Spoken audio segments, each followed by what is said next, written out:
अतीक का मर्डर हुआ इलाहाबाद में। जिगैना पिस्टल थी 9-9.5 लाख की। 3 लोग मार रहे थे आराम से। पुलिस की पूरी जुडिशियल कस्टडी में था। पुलिस वाले खड़े थे, होल्स्टर में किसी का हाथ भी नहीं गया। आराम से दोनों भाइयों को मारने के बाद जय श्री राम के नारे और फिर सरेंडर। ये बहुत बड़ी कॉन्स्पिरेसी है।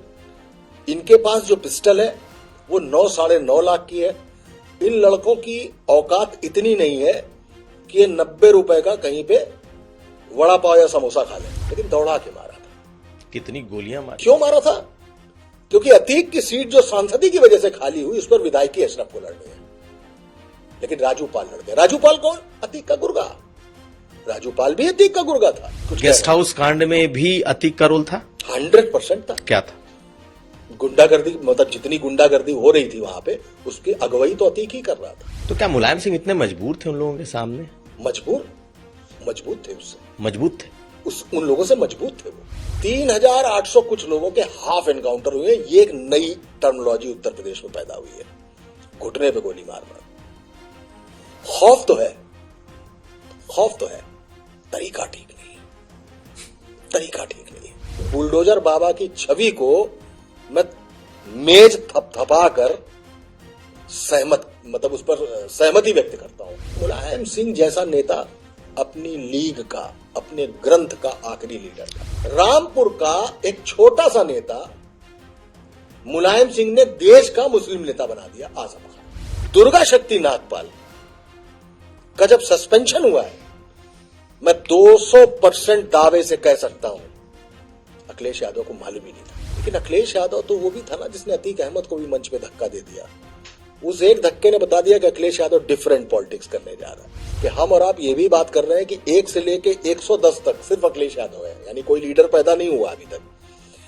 2 बार से गवर्नमेंट भी नहीं है,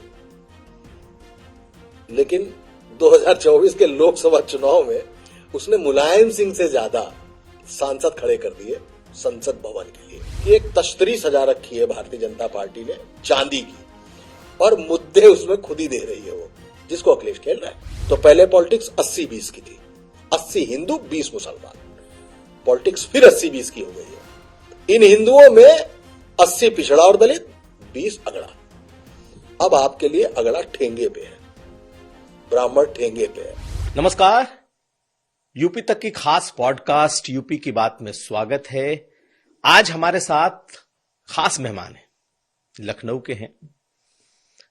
कथाकार, कहानीकार, किस्सा गोई में महारत, पत्रकार, लेखक, गायक, टेलीविजन, प्रिंट, डिजिटल सबसे वास्ता और लखनऊ के जाने माने चेहरे मनोज राजन त्रिपाठी। स्वागत है मनोज जी। थैंक यू अभिषेक भाई बुलाने के लिए।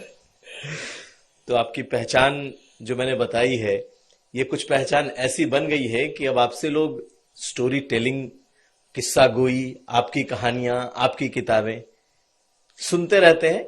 जी। तो ये कहां से इतना कुछ आया आपके अंदर? शुरुआत क्रिकेट से की थी, जेडी लीग तक खेले, फिर लगा रणजी जाएंगे, लेकिन गावस्कर थक गया अंदर का। क्रिकेट भी खेला? हाँ, क्रिकेट भी खेला। ये बचा रह गया था। इसके बाद किसी ने बताया गाना गाते हैं। हाँ। तो ऑल इंडिया सुर श्रृंगार लेवल तक गायकी में ऑल इंडिया टॉप किया।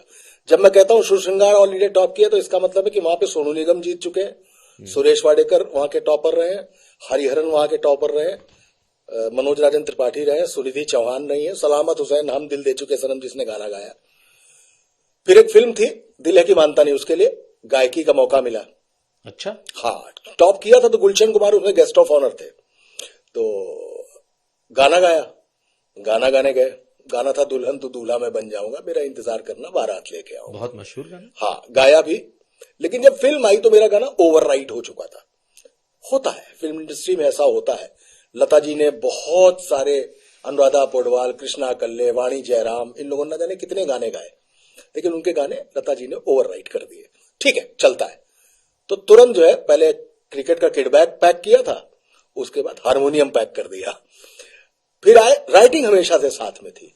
तो आर्टिकल लिखता था, संडे ऑब्जर्वर उस जमाने में एक अखबार होता था, संडे मेल होता था, उसमें आर्टिकल छपते थे। करते करते एक दिन दैनिक जागरण में एक विज्ञापन छोटा सा निकला था कि प्रशिक्षु उप संपादकों की जरूरत है, तो उसमें दिया 200-400 लोग थे, इंटरव्यू सेलेक्ट हुए 80 लोग, इंटरव्यू में टॉप में हम आ गए, 2 लड़के और थे, उसमें से एक जेलर हो गया है, एक मध्य प्रदेश में कहीं पत्रकारिता कर रहा है। करते करते करते करते एक दिन टीवी आ गया, टीवी करने लगे, उसमें भी एडिटर तक गए, करीबन 20 साल टीवी किया, फिर टीवी से हटे तो डिजिटल में काम करना शुरू किया, और फिर 2 किताबें लिखी, आप सबकी दुआओं से, ऊपर वाले की करम से, माँ बाप के आशीर्वाद से, दोनों किताबें बेस्ट सेलर, और पिछली किताब तो 2 साल से अभी तक नंबर 1 पे बनी हुई है, कसारी मसारी। कसारी मसारी।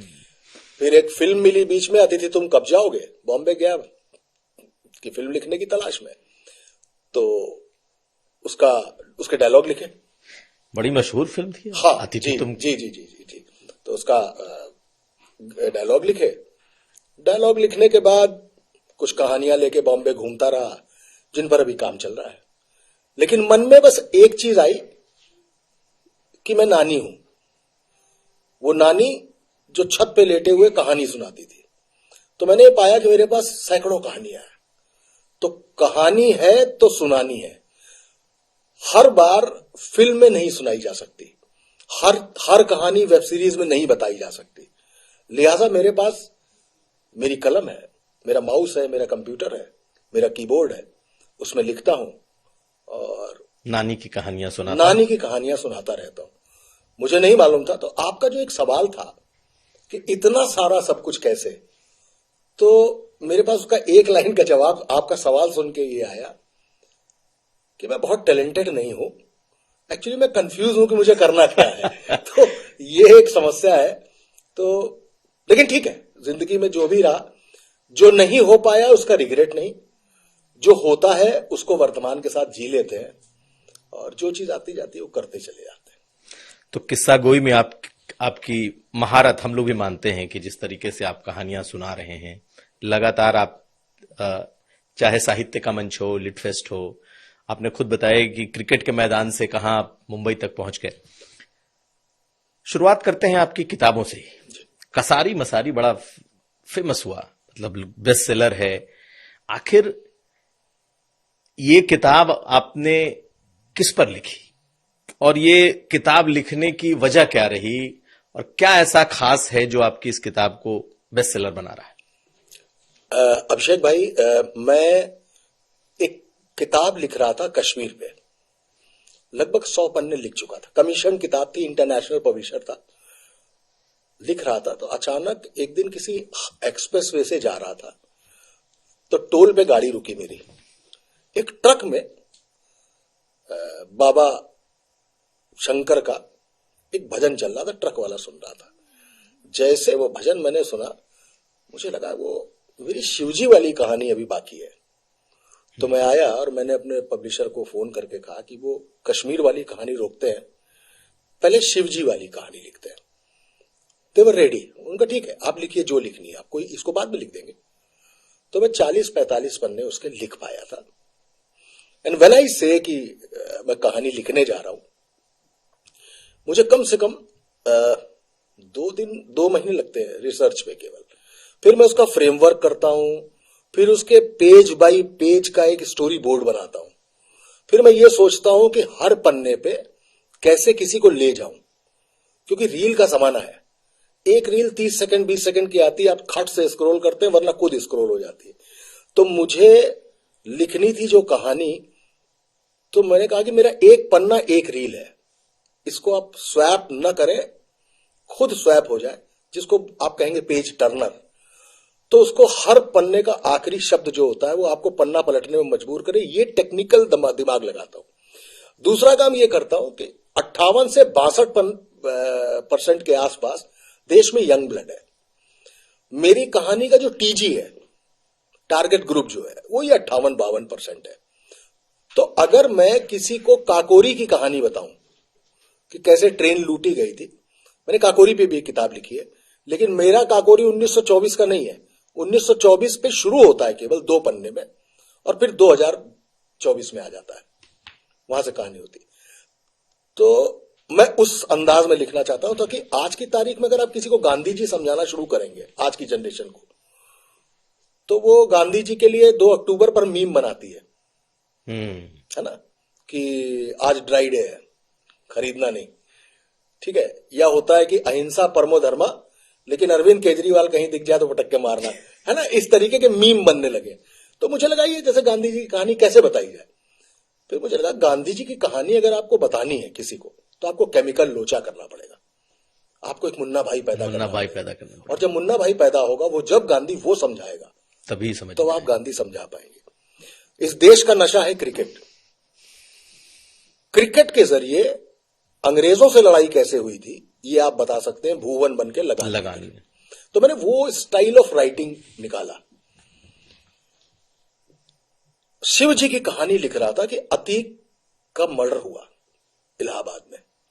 जिगैना पिस्टल थी 9-9.5 लाख की, 3 लोग मार रहे थे आराम से।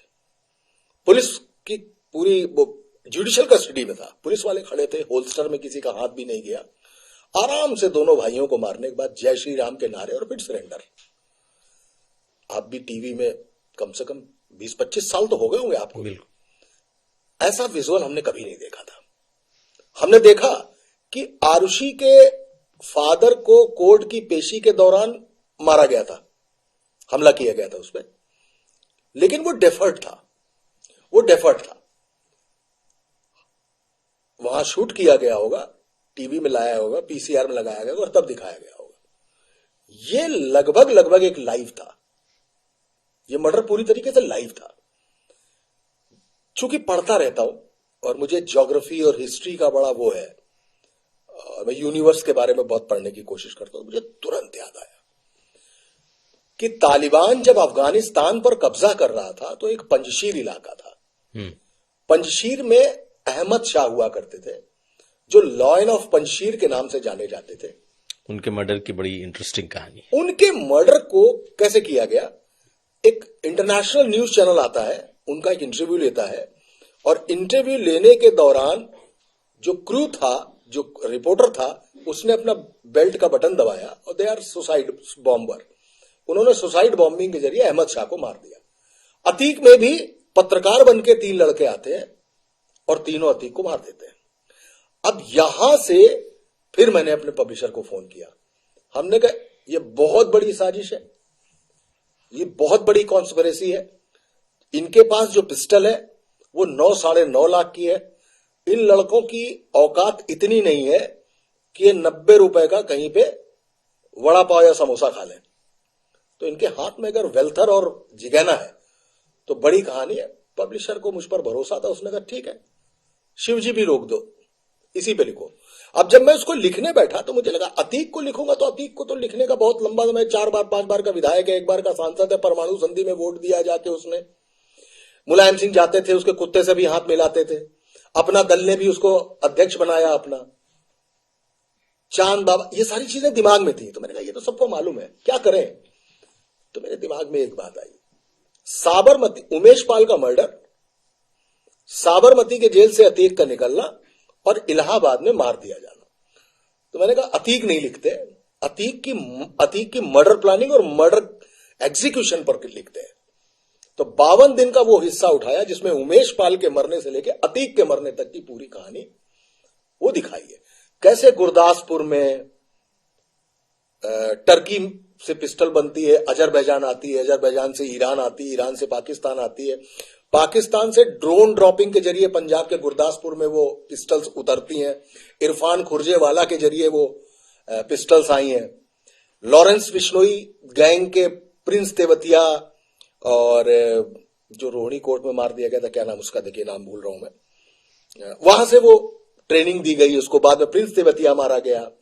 रोहिणी कोर्ट में देखिए उसका नाम ही दिमाग से उतर जाता है मेरे हमेशा, कोई नहीं। हाँ, तो टिल्लू तेजपुरिया को बेसिकली रोहिणी कोर्ट में मारना था, जो लॉरेंस का विरोधी गैंग था, लेकिन टिल्लू तारीख पे नहीं आया और टिल्लू ने उसको मार दिया।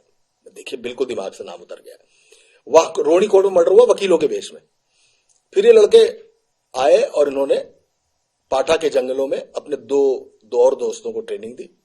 ट्रेनिंग के बाद झांसी से इनका पीछा किया गया, कैसे माइक आईडी मिली, कैसे कैमरा मिला, किस तरीके से क्या काम हुआ, कैसे पॉलिटिकल पार्टी सक्रिय हुई, कैसे विधानसभा में वो अखिलेश यादव ने जब कहा कि चूंकि बसपा आपकी दोस्त है इसलिए आप बसपा का नाम नहीं ले रहे हैं, और तब मायावती अतीक अहमद की पत्नी को मेयर का टिकट दे चुकी थी, तब योगी आदित्यनाथ खड़े होते हैं और कहते हैं कि जिस माफिया को आपने पाला और पोषा है, जिनका माला पहना के आपने सत्कार किया है हमेशा, ऐसे माफिया को मिट्टी में मिला दूंगा। और वो टर्निंग पॉइंट है, वो टर्निंग पॉइंट है। क्या पॉलिटिकल ग्रज है उस कहानी में, वो सारी चीजें उस कहानी का एक बेहतरीन हिस्सा है।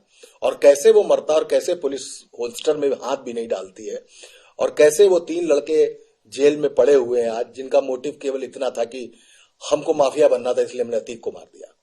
कहानी इतनी आसान नहीं है। हाँ, बिल्कुल इतनी आसान नहीं है, बिल्कुल इतनी आसान नहीं है। अतीक अहमद ने अपना करियर कैसे शुरू किया? कसारी मसारी से। कसारी मसारी का एक जंगल था 75 में, बबूल का जंगल था, वहीं एक तांगे वाले के यहाँ पैदा हुआ। चांद बाबा उस समय का सबसे बड़ा रंगबाज था, तब डॉन नहीं होते थे, रंगबाज होते थे। 10 साल ड्राइवरी की उसने। ड्राइवरी करने के बाद चांद बाबा से उसने कहा कि हमें चुनाव लड़ना है।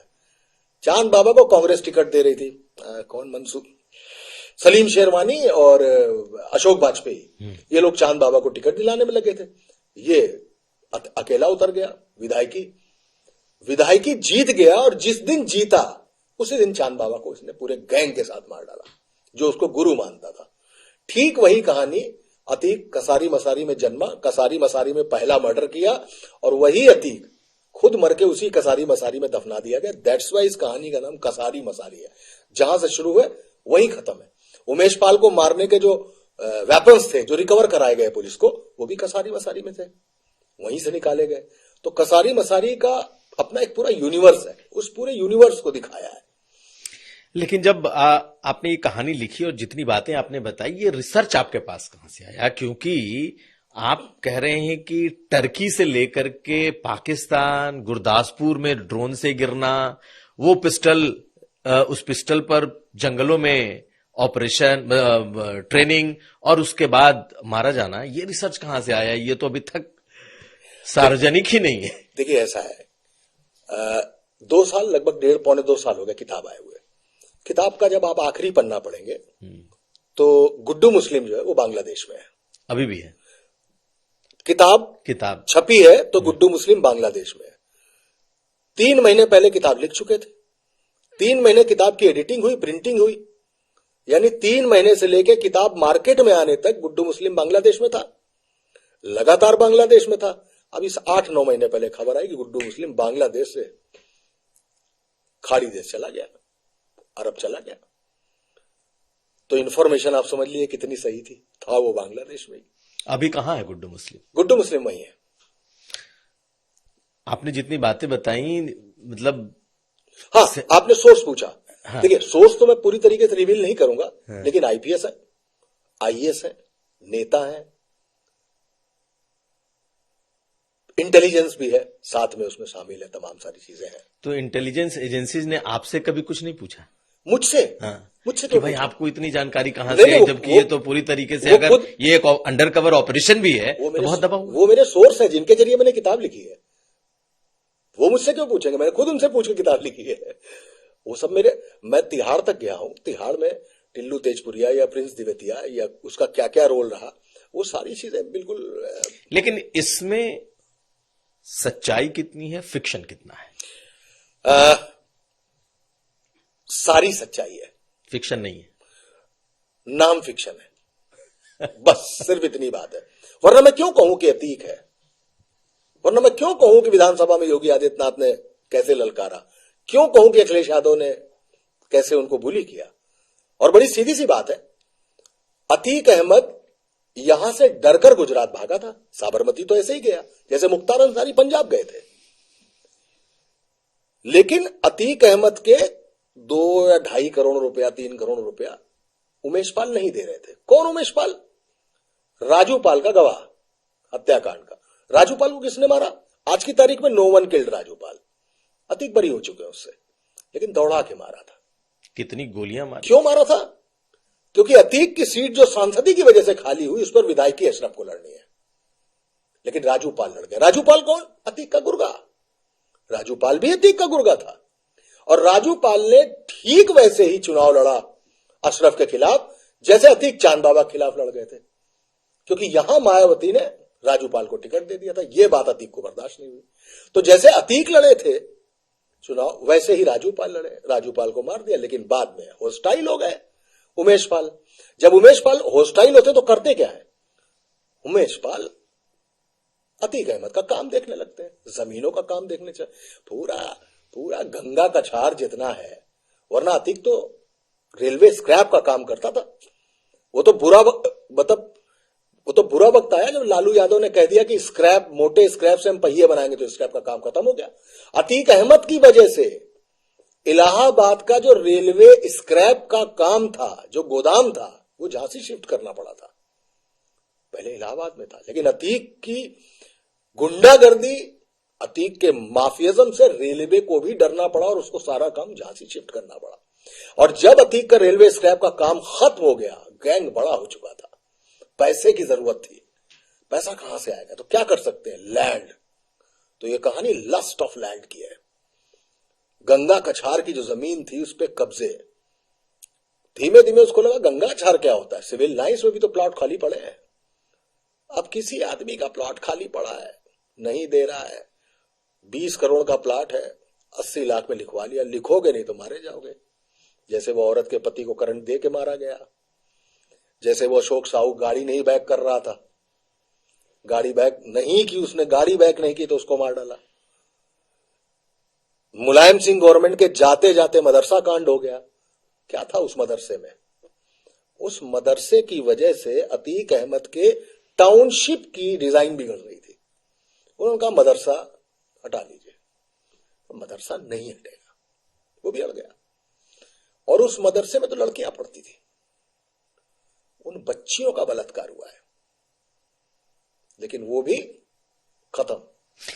बलात्कार का आरोप तो उसके भाई पे ही था जी। कितनी सच्चाई है, क्या कहानी थी? बिल्कुल सच्चाई है। अशरफ एंड गैंग ने वहां पर रेप किए। अतीक से ज्यादा गलीज आदमी उसका भाई था। अच्छा।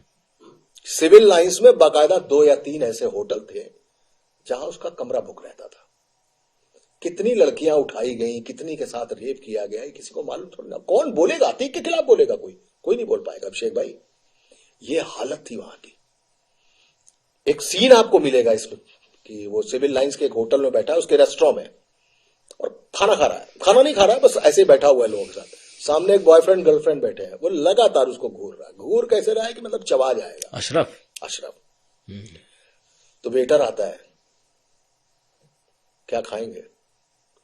आज इन्हीं को खाएंगे, यहीं सर्व कर दें या कमरे में? अब यहां खाएंगे तो हड्डी कहां फेंकेंगे? ये तरीके थे। उस पूरे मदरसा कांड को खोमचे और रिक्शे वालों को अरेस्ट कराया गया। आज भी कुछ नहीं उस मदरसा कांड में, जबकि वो मदरसा कांड चलते चलाते, निठारी कांड चलते चलाते, और कविता कांड जो मेरठ का हुआ था, अगर आपको याद हो, वो चलते चलाते मुलायम सिंह की गवर्नमेंट में बवाल बन चुके थे। और उस वक्त अमिताभ बच्चन का एक ऐड चलता था, उत्तर प्रदेश में है दम क्योंकि जुर्म यहां है कम। इसने लोगों को टीज कर दिया। और मायावती का रैली में एक बयान कि सत्ता में आई तो मुलायम सिंह को जेल भेजूंगी। मुलायम सिंह गए, थंपिंग मेजॉरिटी से मायावती इन। तो अतीक अहमद ने बाकायदा नुकसान किया मुलायम सिंह का। मायावती को हमेशा अखरता रहा वो। क्यों? गेस्ट हाउस कांड में भी वो था। तो ये कुछ गेस्ट हाउस कांड में भी अतीक का रोल था। 100% था। क्या था? गुंडागर्दी, मतलब जितनी गुंडागर्दी हो रही थी वहां पे, उसकी अगुवाई तो अतीक ही कर रहा था। अरे ये सब वो फसलें हैं। किसी अतीक अहमद को या किसी मुख्तार अंसारी को या किसी रिजवान जहीर को या किसी ब्रजेश सिंह को, कुछ नाम हो सकता है भूल रहा हूं, टिकट दिए क्यों जाते हैं अभिषेक भाई? इसलिए नहीं दिए जाते हैं, इसलिए दिए जाते हैं कि इनसे डर कर तो लोग वोट देंगे ही देंगे। इसके अलावा आसपास की 4-5 सीटें हम और कवर कर लेंगे। एक तरफ मैं दोषी जनता को भी मानता हूं। अतीक अहमद की काली गाड़ियों की 72 गाड़ियां किसी ननकू, किसी मैकू, किसी मुबीन के यहां खड़ी हो जाए, रंगबाजी हो जाती इलाके में। वरना शैलेंद्र सिंह जैसा डिप्टी एसपी चुनाव लड़के हार जाता अगर ईमानदारों की और दमदारों की कद्र होती इस पॉलिटिक्स में, इस वोटिंग सिस्टम में, तो अतीक मुख्तार नहीं जीतते। कोई नेता उनको टिकट नहीं देता, टिकट किसी शैलेंद्र सिंह को ही मिलता। शैलेंद्र सिंह को तो सूली पे चढ़ा दिया कि चढ़ जाओ। बिल्कुल, वो एलएमजी का सौदा, एलएमजी बरामद करना। हालांकि वो कहते हैं कि उसने बात की सेना के भगोड़े से और इन्होंने ट्रैप कर लिया और अतीक मुख्तार को फंसा लिया। ऐसे इतना आसानी से फंसा लिया। अगर आसानी से फंसा लिया था तो क्यों दबाव पड़ा शैलेंद्र सिंह पे? और शैलेंद्र सिंह पर अगर दबाव पड़ा तो शैलेंद्र सिंह को आखिरकार नौकरी से इस्तीफा कौन देता है? नौकरी से इस्तीफा वो व्यक्ति देता है जो सिस्टम से लड़ नहीं पा रहा होता है। और सिस्टम किसके हाथ में होता है? किसी मुख्तार, किसी अतीक, किसी रिजवान, किसी ब्रजेश, किसी ददुआ, किसी फूलन के हाथ में। तो क्या मुलायम सिंह इतने मजबूर थे उन लोगों के सामने? मजबूत थे, उससे मजबूत थे, उन लोगों से मजबूत थे वो। और किस पार्टी ने नहीं किया है? रिजवान जहीर को किसने प्रश्रय दिया? कांग्रेस ने टिकट दिया रिजवान जहीर को हमेशा। मुख्तार को क्या मायावती ने टिकट नहीं दिया? क्या अतीक को अपना दल से लेकर समाजवादी पार्टी ने नहीं दिया? क्या ब्रजेश सिंह को एमएलसी नहीं बनाया गया? भारतीय जनता पार्टी द्वारा बनाया गया ना। और ये सब वही दल तो है कि जिनके साथ ये माफिया भी होते थे और वो सपोर्ट भी होता था। अगर परमाणु संधि के दौरान अतीक अहमद भी आकर वोट दे रहा है और एक कांग्रेस लेकर अपनी सरकार बचा रही है, तो क्या बराबर की दोषी नहीं है क्या? तो सब इस ये जो हमाम है ना, ये जो माफियाजम है ना, सब इसको मजबूती समझते हैं। किसी मुलायम सिंह, किसी सोनेलाल पटेल, किसी भारतीय जनता पार्टी, किसी कांग्रेस की मजबूरी नहीं है, ये मजबूती है। इसीलिए माफियाजम को हमेशा प्रश्रय दिया गया है। अब एक सवाल यह भी बनता है कि क्या योगी आदित्यनाथ, मुख्यमंत्री योगी आदित्यनाथ जी के राज में क्या सचमुच ये माफियाइज्म खत्म हो गया है? जिस तरीके से आपने बताया कि अतीक अहमद, उसके परिवार, अशरफ, जो जितना गलीज आदमी आपने शब्द इस्तेमाल किए, ये अगर मरे, इन्हीं के दौर में मरे, और जिस तरीके का तांडव इन्होंने किया वो पिछले की सरकारों में किया, तो क्या वो माफियाइज्म खत्म है? और जो कहते हैं योगी आदित्यनाथ की law and order, zero tolerance, तो दो चीज चर्चा होती है, एक मायावती का दौर और एक योगी जी का दौर। तो बहन जी और योगी जी के दौर में अगर हम देखें तो आपको क्या लगता है कि कौन इसमें, किसका अपर हैंड है? क्या सचमुच इतने बड़े लोगों को अपने राज में उनका खत्म हो जाना, सवाल तो बहुत है, इसको आप कैसे एनालाइज करते हैं? देखिए, ऐसा है, अतीक की बर्बादी में पहली छेनी और पहला हथौड़ा अगर किसी ने मारा तो मायावती ने मारा था। खत्म लेकिन नहीं कर पाए। हाँ, नहीं कर पाए, ठीक है। मैं एक शुरुआत कर रहा हूं, आ रहा हूं, उसी बात पे आ रहा हूं। वहां से अतीक के खिलाफ कार्रवाई शुरू हुई थी, ठीक है। No doubt, on the front of law and order जो काम योगी आदित्यनाथ ने किया, थोड़ा बहुत अगर मैं तुलना करूंगा तो कल्याण सिंह से भी करूंगा। उनके जमाने में भी सख्ती का एक अलग आलम था, एसटीएफ उसी दौरान बनी है। और योगी आदित्यनाथ ने एक फ्रंट पर इतना तो कर ही दिया है कि अगर आप सीए के आंदोलन में लखनऊ में बसों में प्राइवेट गाड़ियां तोड़ेंगे, आग लगाएंगे, बदमाशी करेंगे, तो हम आपके होर्डिंग फोटो के साथ लगा देंगे और आपसे पूरी आगजनी का पैसा भी वसूलेंगे। समझिएगा मेरी बात। ये सारे लोग कोर्ट जाएंगे, कोर्ट कह देगा आप नहीं लगा सकते। योगी आदित्यनाथ वो ले आएंगे, विधेयक लाएंगे, विधेयक ला के पोस्टर लगाएंगे, फिर वसूलेंगे। ये जिद है, और ये जिद, इस जिद को मैं पॉजिटिव मानता हूं।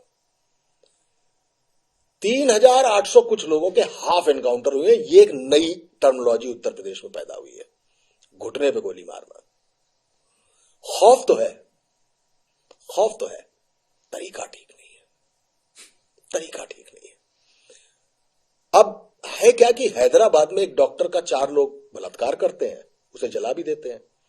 ये पूरा देश उबल जाता है और फिर अचानक वो 4 लोग एनकाउंटर में मरते भी हैं और पूरा देश ताली बजाता है। हमारे अंदर एक थ्रस्ट आ गया है कि हम किसी को मरते हुए देखना चाहते हैं। और जब अतीक के कॉन्वॉय का पीछा मीडिया कर रहा होता है ना सर, एक हाइप क्रिएट हो रही होती है। जानते हैं कौन सी हाइप? उसका नाम जब अतीक होता है तो मुसलमान होता है, माफिया है लेकिन वो मुसलमान है, वो उससे हिंदू सिंपैथाइज हो रहा होता है। हिंदू बिल्कुल अरे ठीक है, देखा ठीक होगा चाहिए। उधर मुसलमान के बारे में ये मालूम ही नहीं था कि मदरसा कांड के बाद अतीक अहमद कोई चुनाव ही नहीं जीत पा रहा था, क्योंकि मुसलमानों ने वोट देना बंद कर दिया था।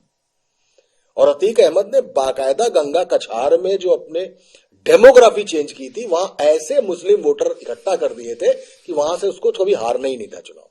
लेकिन मदरसा कांड ने उसकी मुसलमानियत पर भी सवाल खड़ा कर दिया। लेकिन इस वाले पूरे कांड ने मुसलमानों को यह भुला दिया कि मदरसा कांड भी हुआ था, यह याद दिला दिया कि अतीक अहमद का मतलब मुसलमान है, क्योंकि माहौल बदल चुका है प्रदेश का। लेकिन योगी जी अगर कुछ कड़े कदम उठाते हैं तो ठीक है, बिल्कुल वो दिखता है कि वो अतीक है, वो मुसलमान बिल्कुल है। लेकिन फिर विकास मैं वहीं आ रहा था। सतीश चंद्र मिश्रा और खासकर मायावती ने विकास दुबे के मुद्दे पर ब्राह्मणवाद की राजनीति शुरू की। अरे आपको दिख नहीं रहा है? एक छापा पड़ना था, उसको वहां से लेके एक मुकदमे में लाया जाना था। उससे कहा गया, पुलिस ने ही लीकेज किया, दरोगा ने लीकेज कर दिया कि तुम्हारे घर पुलिस आ रही है, वो एम्बुश में डाल देगा। कैसे मारा है पुलिस वालों को, मार मार के एक ही टॉयलेट में लातों से गुजरा गया है। 8 या 9 पुलिस वाले मारे गए थे। विकास दुबे है, टाइटल तो है। अतीक क्या अतीक है? मैं आपको वो बता रहा हूं कि पॉलिटिक्स होती कैसे है। आप मेरी बात को समझने की कोशिश कीजिए। मैं योगी आदित्यनाथ के लिए नहीं कह रहा हूं, मैं प्रदेश के और देश के बदल चुके माहौल की बात कर रहा हूं कि किसी के एक मुस्लिम माफिया के मरने से हिंदू सिंपैथाइज हो रहा है और एक मुस्लिम के होने से जो मुस्लिम नाराज है वो उसके साथ हो रहा है। तो चाहे विकास दुबे हो, चाहे अतीक अहमद हो, लेकिन हो भी कुछ और रहा है कि जेल जो सबसे ज्यादा प्रोटेक्टेड है वहां मुन्ना बजरंगी मार दिया जा रहा है। जेल जो सबसे ज्यादा प्रोटेक्टेड है मुकीम काला मार दिया जा रहा है वहां पे। कोर्ट संजीव जीवा मार दिया गया महेश्वर लखनऊ में। अब इनकी कास्ट, इनके टाइटल पर मत जाइए, अब आप वो जाइए कि हो क्या रहा है। तो होता क्या है, कभी कभी इस तरीके का एक ट्रेंड बन जाता है, नंबर गेमिंग शुरू हो जाती, कौन कितने नंबर किस चीज में हासिल करता है। और जब कोई चीज ट्रेंड बन जाती है तो खतरनाक हो जाती है। योगी आदित्यनाथ की बुलडोजर बाबा की छवि को मैं मेज थपथपा कर उस पर सहमति व्यक्त करता हूं। क्यों?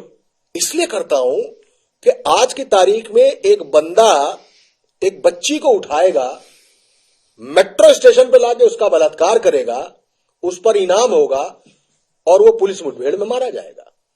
देवरिया में एक लड़का गली से निकलेगा मोटरसाइकिल करता हुआ और उसका दुपट्टा छीनेगा और दुपट्टा छीने के बाद पकड़ा जाएगा और पकड़ के हाथ में स्लेट लगेगा और माफी मांगेगा। ये भय तो होना चाहिए। मैं लॉ एंड ऑर्डर को केवल 2 चीजों पर, मैं 30-32 साल हो गए जर्नलिज्म में, 2 चीजों पर, 2 कसौटियों पर कसता हूं। एक लड़की घर से निकले, टेम्पो पे बैठे, ऑटो पे बैठे, स्कूटी चला रही हो, कार पे हो, ओला पे हो, उबर पे हो या पैदल जा रही हो, उसको यह डर नहीं होना चाहिए कि अंधेरा हो चुका है। और एक औरत जब मार्केटिंग करने जा रही हो या सुबह मॉर्निंग वॉक पे जा रही हो, उसको यह डर नहीं होना चाहिए कि अभी कोई आएगा पीछे जंजीर खींच लेगा। सर, यह डर तो थोड़ा खत्म हुआ है, यह डर तो खत्म हुआ है। तो यहां तो योगी आदित्यनाथ मेरे लिए A+ है, A+ है। A+ है, इसमें A+ है। लेकिन पॉलिटिक्स उनकी ध्रुवीकरण की है, पॉलिटिक्स हिंदू मुसलमान वाली है, इसको बाद में डिस्कस कर लेंगे। पहले मायावती पे आ जाते हैं। अब मायावती कहां प्लस थी? मायावती ने लॉ एंड ऑर्डर के मसले पर बहुत सख्ती की।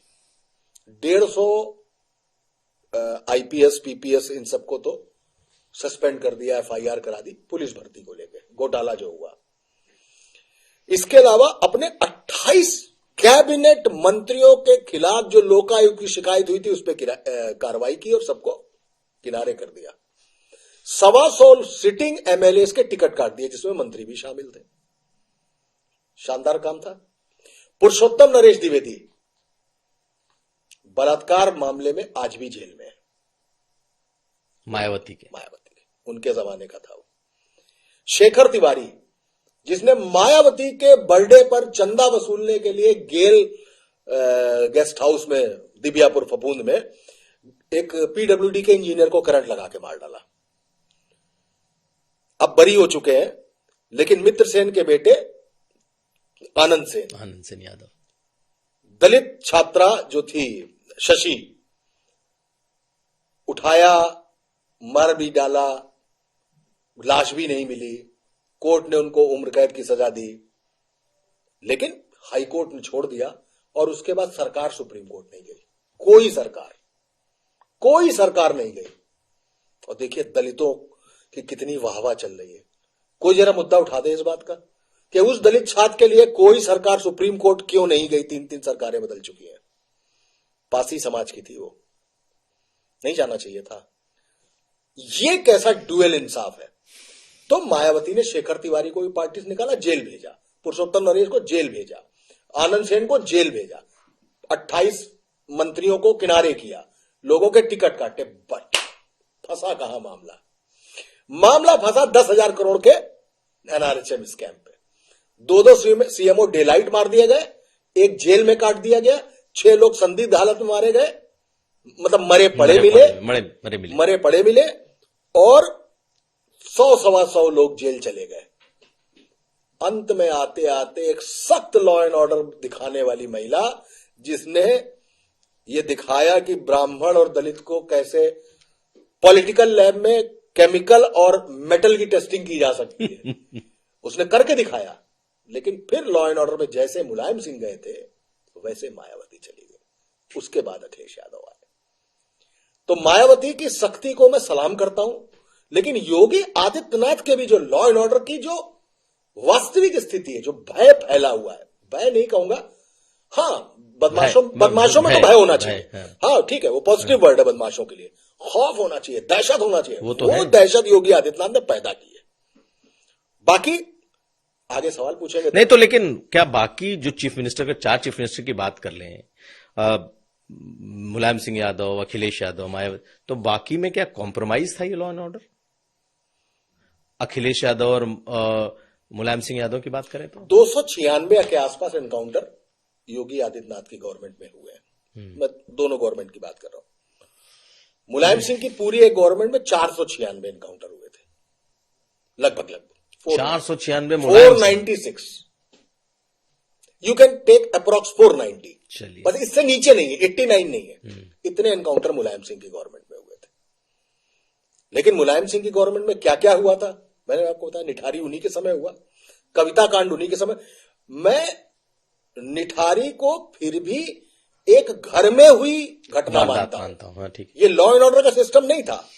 सिस्टम पर सवाल कब आया? जब वो लोग पुलिस के पास जाते रहे और पुलिस वाले उसको टरकाते रहे। यहां से पुलिस का लॉ गड़बड़ करता है, लेकिन फिर भी वो सड़क पर चलता लॉ एंड ऑर्डर नहीं था। लेकिन कविता कांड में तो रालोद साथ थी मुलायम सिंह के, उनके कई मंत्रियों के नाम थे, सीडी आई थी मार्केट में, सीडी थी, आज की भाषा में उसको वायरल कहा जा सकता है। हाँ, बिल्कुल। और अतीक अहमद मदरसा कांड, जिसको बचाने की पूरी कोशिश की गई, वो बाकी मुलायम सिंह जैसा नेता अपनी लीग का, अपने ग्रंथ का आखिरी लीडर था। कैसे? वो खुद अपने लिए कुछ नहीं करता था। मुलायम सिंह छड़े तुष्टा छड़े रुष्टा वाला मामला। अब देखिए वो पॉलिटिक्स करते कैसे थे। उन्होंने पॉलिटिक्स की तो बेनी प्रसाद वर्मा को कुर्मी नेता बना के खड़ा कर दिया, मोहन सिंह को ठाकुर नेता बना के खड़ा कर दिया, जनेश्वर मिश्र को छोटे लोहिया का टाइटल भी दिया और ब्राह्मण नेता बना दिया। आप कास्ट समझ रहे हैं, जबकि थे सब समाजवादी। खुद वो यादव और अपने नाम पर मुल्ला मुलायम का टाइटल लेना भी उन्होंने बखूबी समझा। और जब 1990 में बाबरी के लिए कार सेवा होने जा रही थी तो गोली भी चला दी। क्लियर मसला था उनका, ये मैं नेता खड़े करूंगा, ये सारे मेरे पॉलिटिकल फेसेस होंगे। अमर सिंह नाम का एक आदमी होगा जो पार्टी में ग्लैमर जोड़ेगा, पैसा लाएगा, फाइनेंस लाएगा, वो अमर सिंह साथ लाएगा। तो ये ब्रेन था। जैसे आज की तारीख में अखिलेश यादव, सब अखिलेश यादव है, कोई और है ही नहीं, कोई नहीं है। रामपुर का एक छोटा सा नेता मुलायम सिंह ने देश का मुस्लिम नेता बना दिया, आजम खान। किसी ने बनाया उत्तर प्रदेश में? एक भी मुस्लिम नेता निकला हो तो बताइए। लेकिन मुलायम सिंह ने आजम खान को रामपुर से उठाया और देश का मुस्लिम नेता बना दिया। क्या बोलता था वो आदमी, क्या उस मां सरस्वती की कृपा थी, क्या तरीका था, क्या। बाकी वो जिस मामले में जेल में है वो सब अलग चीज है, लेकिन मुलायम सिंह के अंदर ये विजन था। अब 1 से लेके 110 तक सारी बागडोर अखिलेश यादव के हाथ में। दूसरा, या तो वैसा लीडर निकल नहीं रहा या वैसा लीडर बनाया नहीं जा रहा। तो ये अखिलेश यादव के लिए पॉजिटिव है आज की परिस्थिति की पॉलिटिक्स में, या फिर उनके लिए ये बोझ है? क्योंकि वो अपने पिता के तरह पॉलिटिक्स नहीं कर रहे हैं। सचमुच सेकंड लाइन अगर आप देखा जाए तो कोई सेकंड लाइन वैसी है नहीं। आपको क्या लगता है? नहीं है। मुलायम सिंह की जो टीम थी वो टीम थी जिसमें वीरेंद्र सहवाग और तेंदुलकर ओपनिंग करते थे, राहुल द्रविड़ नंबर 1 पे आते थे। आप चाहे तो क्या नाम था उनका, वीवीएस लक्ष्मण को भी नंबर 1 उतार सकते हैं। और आखिर में आकर वो टेलेंडर का देखिए नाम भूल रहा हूं, वो भी सेंचुरी मार देता था आके, वो वाली टीम थी। अखिलेश यादव के पास 11 की टीम तो है, लेकिन सारे रोल अखिलेश यादव को निभाने हैं। He is a visionary man.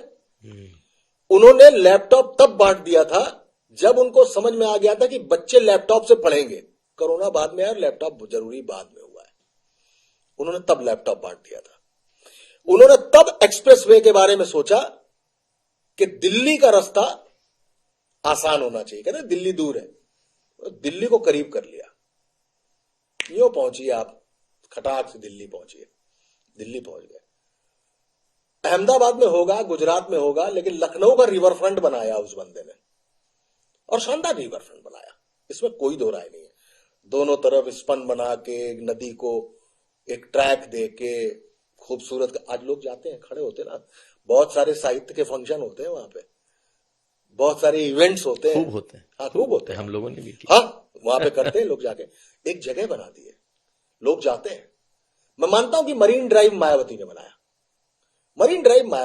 लेकिन ये अखिलेश यादव ने बनाया। लेकिन जब इतनी चर्चा निकली है तो आखिर वो जो दौर था 2017 के चुनाव के पहले, 2016-17, जब अखिलेश यादव के आखिरी साल थे उनकी सत्ता के, अखिलेश यादव और मुलायम सिंह के बीच का जो तनाव था, जो परिवार के बीच का जो एक रिफ्ट था, वो खुलकर सामने था। मैंने कहीं सुना या पढ़ा कि कहा था मुलायम सिंह यादव ने कि अगर बीजेपी आ गई तो तुम्हारे लिए हटाना मुश्किल होगा। मैंने यह भी देखा कि मंच पर उन्होंने प्रधानमंत्री मोदी के कान में कुछ कहा। आखिर मुलायम सिंह यादव में वो कौन सी ऐसी चीज थी कि मोदी भी मुरीद, मोदी की वजह से कह लें योगी को भी मुरीद रहना पड़ा, और मुलायम सिंह पद्म भूषण भी इसी सरकार ने दिया, और मुल्ला मुलायम और कारसेवकों का हत्यारा, सब कुछ यही। लोग कहते हैं अखिलेश भाई, अभिषेक भाई, कि मुलायम सिंह ने गोली चलाकर अपने आप को मुल्ला मुलायम का टाइटल ले लिया। मैं उससे बड़ी घटना वो मानता हूं जब भारतीय जनता पार्टी में मुखौटा शब्द का इस्तेमाल करके कल्याण सिंह ने राष्ट्रीय क्रांति पार्टी बनाई, उसके बाद जब उनका कुछ नहीं हो पा रहा था तो उन्होंने मुलायम सिंह से हाथ मिलाया। देखिएगा, उत्तर प्रदेश की पॉलिटिक्स समझिएगा। एक बंदा जिसने बाबरी पर गोली चला दी कि बाबरी नहीं गिरेगी भले कितनों को मारना पड़ जाए, यानी मुस्लिम वोट इंटैक्ट। कल्याण सिंह मुख्यमंत्री बना, उसने कहा कुछ नहीं होने दिया, उसने 1 दिन की सजा भी काटी, बाबरी भी गिर गई, हटा भी दिए गए। यानी एक हिंदू की पॉलिटिक्स कर रहा था, एक मुस्लिम की पॉलिटिक्स कर रहा था, दोनों ध्रुव एक एक ध्रुव थे। लेकिन दोनों जब एक साथ एक मंच पे खड़े हुए, मुलायम सिंह कल्याण सिंह जिंदाबाद के नारे लगाए थे, कल्याण सिंह मुलायम सिंह जिंदाबाद के नारे लगा रहे थे। जरा पॉलिटिक्स समझिए। लेकिन इससे मुलायम सिंह यादव को नुकसान भी तो बहुत हो गया। हाँ, बिल्कुल हुआ, बिल्कुल हुआ। मुलायम सिंह यादव ने, मैं आपको एक बात आ रहा हूं, एक छोटी घटना बता रहा हूं। एक समय आया जब मायावती की सरकार गई और अखिलेश यादव, मतलब सपा जीती, तो था कि मुख्यमंत्री कौन बनेगा, मुलायम सिंह बनेंगे या अखिलेश यादव बनेंगे। और हर आदमी समाजवादी पार्टी का यह चाहता था कि मुलायम सिंह बनेंगे। उस समय मुलायम सिंह से अगर आप सवाल पूछेंगे तो मुलायम सिंह 10 बार आपसे ऐसे पूछेंगे जैसे उनको सवाल समझ में नहीं आ रहा है। कैसे? मतलब आपने पूछा कि मैं छोटी सी घटना बता रहा हूं। मैं उनके संग चौपर पे था, संजय दत्त चुनाव लड़ रहे थे एक बार, तो संजय दत्त के ऊपर कोर्ट वाला मसला आ गया, तो संजय दत्त का कैंसिल हो गया। पता नहीं कैसे अभिषेक भाई, मेरे मोबाइल पे, तब ये मल्टीमीडिया मोबाइल नहीं होते थे, मेरे मोबाइल पे एक एसएमएस आया उड़ते हुए हवा में कि Nafisa Ali will contest from Lucknow. तो मैंने नेताजी से कहा कि नफीसा अली लड़ेंगी चुनाव। मुलायम सिंह को नहीं मालूम था कौन नफीसा अली। उन्होंने कहा कौन है? मुलायम सिंह कह रहे हैं मुझसे, कौन? तो मैंने कहा एक्टर थी और जुनून फिल्म में काम शुरू किया था। वैसे ठीक है, अच्छा, ठीक है। तो हमने कहा हाँ ठीक है, बढ़िया लड़ेंगे, अच्छा चेहरा है। उस समय अमर सिंह ने मुलायम सिंह के एक कान पे हाथ रख रखा था और दूसरे पे होंठ रख रखे थे। इससे कुछ सुनना नहीं है और जो मैं कहूं सुनना वही है। इसलिए उस राष्ट्रीय अध्यक्ष को, उस नेता को, उस धरती पुत्र को कुछ मालूम ही नहीं रहता था पार्टी में हो क्या रहा है। ठीक वैसे ही अखिलेश यादव अब जब बने, मुलायम सिंह साहब पूछते रहिए कौन बनेगा, क्या बनेगा, कौन नहीं मालूम, अला नहीं मालूम, कुछ जवाब ही नहीं देते थे। वो लगता था जैसे वो मतलब कुछ डायमेंशिया हो रहा है उनको, कुछ इस तरीके का लगने लगा था। एक दिन तय हो गया कि अखिलेश ही यादव। बनेंगे। मैं आपको सच बता रहा हूं, कितना स्मार्ट पॉलिटिशियन था भाई साहब। प्रेस कॉन्फ्रेंस में जब आए तो चेहरे का तेज अलग था।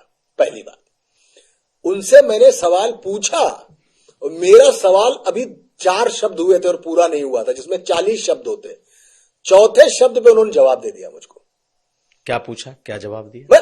मैंने एक सवाल पूछा, चौथे शब्द में जवाब दे दिया। चौथे शब्द, मैं आपसे कह रहा हूं कि उनसे 80 शब्द का सवाल पूछिए तो वो बताते थे कि एक शब्द भी नहीं समझ में आ रहा उनको। लेकिन 40 शब्द का सवाल अगर मुझे पूछना तो चौथे शब्द पे उन्होंने जवाब दे दिया। रिफ्लेक्सेस उन्होंने दिखाए कि मैं अखिलेश को ही बनाना चाहता था और अखिलेश को ही सुनने के बाद वो खुश हुए। गलती कहां से हुई, अखिलेश यादव के संग गड़बड़ क्या हुआ? एक लंबे समय तक अखिलेश यादव थे तो मुख्यमंत्री, पर सरकार मुलायम सिंह चलाते रहे। जैसे 84 कोसी की यात्रा विश्व हिंदू परिषद ने डिक्लेयर की। अशोक सिंघल चाहते थे कि इस पर कुछ विवाद हो, तो वो दिल्ली से चल पड़े। अखिलेश यादव का कहना था कि 84 कोसी हो जाने दीजिए। अरे क्या करोगे, 84 कोसी परिक्रमा करो, वापस जाओ, काहे का झंझट। ये अखिलेश यादव की खासियत है कि वो कैसे नेता थे और ये कैसे नेता। मुलायम सिंह ने बात नहीं मानी। तुम्हें नहीं आता पॉलिटिक्स करना, यही कहा होगा उन्होंने अशोक सिंघल को रोक दिया, यहां एयरपोर्ट पे बाहर ही नहीं आने दिया। हो गया बवाल पूरे उत्तर प्रदेश में। दुर्गा शक्ति नागपाल का जब सस्पेंशन हुआ है, मैं 200% दावे से कह सकता हूं अखिलेश यादव को मालूम ही नहीं था कि उन्हीं के सेक्रेटरिएट ने उनकी ही एक आईएएस को सस्पेंड कर दिया है। नेताजी बेंगलोर में थे, बेंगलोर से उनके पास ये मैसेज आया कि दुर्गा शक्तिपाल को सस्पेंड कर दिया। कितना बड़ा बवाल हुआ था दुर्गा शक्ति नागपाल को लेकर, अखिलेश यादव को मालूम ही नहीं था। वो नेताजी जो सरकार चला रहे थे, वहां पे अखिलेश यादव कॉन्फिडेंस में नहीं थे। यही हाल मुजफ्फरनगर के दंगे में हुआ। नेताजी अपने स्टाइल से पॉलिटिक्स कर रहे थे, अपने स्टाइल से लॉ एंड ऑर्डर सेट कर रहे थे, सरकार अखिलेश यादव की थी। लेकिन हुआ क्या, कभी कभी आप बच्चे को, मतलब मैं कहता हूं कि अगर किसी से दुश्मनी निकालनी हो ना आपको, आप उसको वही पानी में मत फेंको, क्योंकि पानी में अगर फेंक दिया तो तैरना सीख जाएगा। तो उनके संग जो गड़बड़ हो रही थी, वो बंदा उसको ट्रेनिंग के तौर पर ले रहा था, अखिलेश यादव। उसने अपने आप को ट्रेन करना शुरू किया। ओहो, अच्छा इससे ऐसे निपटना है, तो क्या हो गया होगा, सेक्रेटरिएट में अनीता सिंह बैठी होंगी तो उन्होंने अपने 4 आदमी फिट कर दिए होंगे, मुझे बताते रहना क्या चल रहा है। यही से तो सीखेंगे, यही सब चीजें तो समझेंगे कैसे क्या हो रहा है। उसके बाद अखिलेश यादव ने धीमे धीमे अपना विजन लगाना शुरू किया, अपने तौर पर सरकार चलाना शुरू की। लोग कहते नहीं है अखिलेश यादव ने उनको कम कर दिया, अखिलेश यादव ने अमर सिंह को किनारे कर दिया, और वो आईएएस कौन था जो जिसको लेके सबसे ज्यादा बवाल हुआ था, मैं नाम भूल गया, जिनको लेके परिवार में फाड़ हुआ है। हाँ, मेरे दिमाग से नाम उतर गया, यूं मूंछों वाले, पीडब्ल्यूडी के वो थे, वो मुझे भी समगुप्ता या गोयल थे शायद, मैं नाम, चलिए कोई नहीं। हाँ, तो वहां से सारा चक्कर शुरू हुआ। उस चक्कर में परिवार का दो फाड़ हो गया। उसमें कभी अखिलेश यादव को पार्टी से बाहर किया गया, कभी कुछ किया गया, कभी अधिवेशन किया गया। फिर आपने मंच पे देखा होगा कि कैसे भिड़ंती होती है। लेकिन अखिलेश यादव तो वो भी था ना जिसने अतीक अहमद को भी मंच पे धक्का दे दिया। उस एक धक्के ने बता दिया कि अखिलेश यादव डिफरेंट पॉलिटिक्स करने जा रहा है। उस लैपटॉप ने बता दिया कि अखिलेश यादव डिफरेंट पॉलिटिक्स करने जा रहा है। अखिलेश यादव ने तय कर लिया कि how to manage the party and how to keep government in your hands. उस आदमी ने यह दिखा दिया। वहां से वो आदमी परिपक्व हुआ। लेकिन तब तक वक्त खत्म हो चुका था। लेकिन एक बात समझिए कि हम और आप ये भी बात कर रहे हैं कि 1 से लेके 110 तक सिर्फ अखिलेश यादव है, यानी कोई लीडर पैदा नहीं हुआ अभी तक। 2 बार से गवर्नमेंट भी नहीं है। लेकिन 2024 के लोकसभा चुनाव में उसने मुलायम सिंह से ज्यादा सांसद खड़े कर दिए संसद भवन के लिए। ये क्रेडिट तो जाता है, ये क्रेडिट तो अखिलेश यादव के पास जाता है। अब अखिलेश यादव के पास खोने को है, और जब खोने को होता है आदमी के पास, बचाने की कोशिश तभी होती है। कैसे खोने को है, क्या खोने को है? आपको क्या लग रहा है कि 2024 पीक था अखिलेश यादव का, या 2027 जिसमें सब कुछ अखिलेश यादव का दांव पर है? बीजेपी का भी है, लेकिन आपके कहने का मतलब क्या है? खोने को क्या? 27 अखिलेश खो देंगे या 27 अखिलेश आएंगे? नहीं, मेरा मतलब है कि 2 बार से वो सरकार नहीं बना पाए, तो उनके पास खोने को कुछ नहीं था। तीसरी बार नहीं बनाते, तीसरी बार ना बनती। अब खोने को है। 24 के चुनाव में उस आदमी ने दिखा दिया कि हमने क्या किया। अगर भारतीय जनता पार्टी की सीटें 62 से 33 नहीं हुई होती तो गई किसको सीटें? समाजवादी पार्टी को गई ना। बिल्कुल।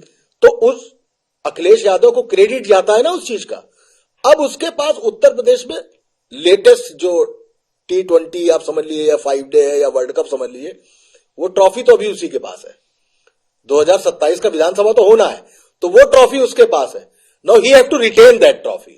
अब उसके पास है। यार ऐसा ना हो कि मैंने जो ये परफॉर्मेंस करके दिखाया है 2024 में, अगले चुनाव में अगर मैं नहीं जीता तो ये फ्लूक ना साबित हो जाए।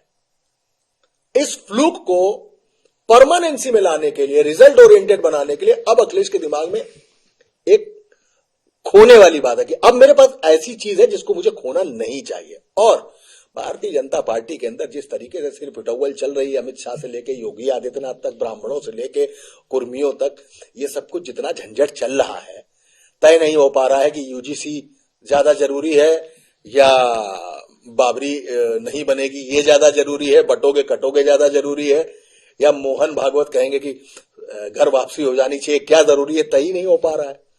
सेंट्रल और लखनऊ के बीच कुछ समन्वय ही नहीं है, सिर्फ टवल मचा ही पड़ा है। उसको देखते हुए लगता है कि एक तश्तरी सजा रखी है भारतीय जनता पार्टी ने चांदी की, और मुद्दे उसमें खुद ही दे रही है वो, जिसको अखिलेश खेल रहा है। तो आज के समय में अखिलेश यादव मजबूत ग्राउंड पर खड़े हैं, बीजेपी के लिए 27 में मुसीबत है। 2024 के शानदार रिजल्ट्स को देखते हुए, और देखिए एक्चुअली है क्या, इस बात को कहने के पीछे एक बात और कहनी पड़ेगी। भारतीय जनता पार्टी पैदा कहां से हुई थी, ये मैं आपसे एक सवाल पूछ रहा हूं। जनसंघ से आप मैं मैं वो स्थापना की बात नहीं कर रहा हूं। हाँ। मतलब कहां से भारतीय जनता पार्टी बूम पे आई है? राम मंदिर आंदोलन। राम मंदिर कहां है सर? उत्तर प्रदेश। बस इतना ही जानना चाहता था। उत्तर प्रदेश भारतीय जनता पार्टी के इंडक्शन का प्रोविंस है। यहीं पे बाबरी थी, यहीं पे मंदिर है, यहीं पे आपको सबसे ज्यादा सीटें 2024 में 2014 में मिली, तब आप सत्ता में आए। इस बार क्या हुआ? मोदी खुद ही 4-5-6 राउंड पीछे चलते रहे बनारस में और डिफरेंस कम हो गया। कुर्मियों की महिलाओं ने वोट ही नहीं दिया, लोध बहुत सारा कट गया। अयोध्या, आप उसको लाख फैजाबाद कहिए, आप अयोध्या हार गए। हार गए। जबकि राम मंदिर आप जाके उद्घाटन करके आ ही चुके थे, लोकार्पण कर दिए, देवार्पण कह दीजिए, प्राण प्रतिष्ठा कह दीजिए, कुछ भी कह दिए, आप करके आए थे, लेकिन आप हार गए। वहां लल्लू सिंह जैसा कई बार का सांसद आदमी कहता अब की बार 400 बार संविधान बदल देंगे, उनका संविधान बदल देंगे। लोग नाराज हो गए। और इसी उत्तर, अब समझिए, बिहार और उत्तर प्रदेश, बंगाल, आसाम, इन सब से अलग है उत्तर प्रदेश। तो जिस उत्तर प्रदेश में आपकी 2 बार की सरकार है, जिस उत्तर प्रदेश में आपके पास एक ऐसा मुख्यमंत्री है जो गोरक्षपीठ का महंत भी है, भगवा वस्त्रधारी भी है और मुख्यमंत्री भी है, लॉ एंड ऑर्डर का बाबा बुलडोजर भी कहलाता है, कारोबारी जैसा कि बयान आते हैं सब यहीं चला आ रहा है, सारे समझौते यहीं पे हो रहे हैं, ग्राउंड ब्रेकिंग सेरेमनीज हो रही है, देन व्हाई उत्तर प्रदेश कैसे लूज कर गए आप? वो उत्तर प्रदेश जहां से आप पैदा हुए, जहां राम मंदिर है, जहां संबल आप ढूंढ रहे हैं, उस उत्तर प्रदेश को जब आप लूज करते हैं, वो उत्तर प्रदेश फिलहाल 2024 में अखिलेश यादव ने कब्जा कर लिया। अब इस उत्तर प्रदेश में दिल्ली और सरकार के बीच में झंझट है, अभी चल ही रहा है। संगठन और सरकार एक नहीं है। तो संगठन मजबूत कहां होता है? जहां उसकी सरकार भी होती है। तो आपका संगठन भी यही है, आपकी पैदाइश भी यही है, आपका क्षेत्र भी यही है, आपके राम भी यही है, मंदिर भी यही है, और आपके पास एक भगवा वस्त्रधारी महंत मुख्यमंत्री है। उन सबके बावजूद अगर आप सिर पुटौल में ये तश्तरी में दे रहे हैं, ऐसे मामले पे मैं ये कह सकता हूं कि अखिलेश यादव 2027 में स्कोर कर सकते हैं। लेकिन मुख्यमंत्री की जब हम बात करते हैं योगी आदित्यनाथ की, तो महंत भी हैं, मुख्यमंत्री भी हैं, लेकिन वो एक ऐसे राजनेता हैं जो कहते हैं कि जो ठान लिया, जो तय कर लिया, उससे फिर वो दाएं बाएं नहीं होते हैं। और ये शंकराचार्य वाले मामले में हम लोग देख भी रहे हैं। कह दिया कि शंकराचार्य नहीं मानते, तो सदन में आके कह दिया कि नहीं मानते, ये शंकराचार्य नहीं है, किसी कोई खुद को कह देगा तो नहीं। तो उनकी ये जो जिद है, उनका ये जो जिसको कहते हैं एकदम अपने को लेके कन्विक्शन है, क्या वो उत्तर प्रदेश में चुनाव में बीजेपी का एक जिसे कहते हैं स्ट्रेंथ है, या फिर उनकी ये जिद बीजेपी को भारी पड़ेगी? योगी महंत है, नाथ संप्रदाय से ताल्लुक रखते हैं, हठ योग भी है,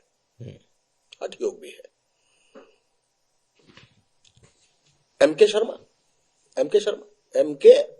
जो ऊर्जा मंत्री एके शर्मा, माफ कीजिएगा, योगी वन गवर्नमेंट में एके शर्मा को भेजा गया। योगी वन का हाफ रिजिम बिल्कुल शानदार था। पहली बात तो योगी मुख्यमंत्री बन ही नहीं रहे थे, मनोज सिन्हा बन रहे थे। फिर अचानक योगी आदित्यनाथ का नाम आया। वो चलिए, वो एक अलग मसला हो सकता है कि क्यों आया क्या नहीं आया, लेकिन योगी आदित्यनाथ मुख्यमंत्री बने, सब कुछ ठीक चल रहा था।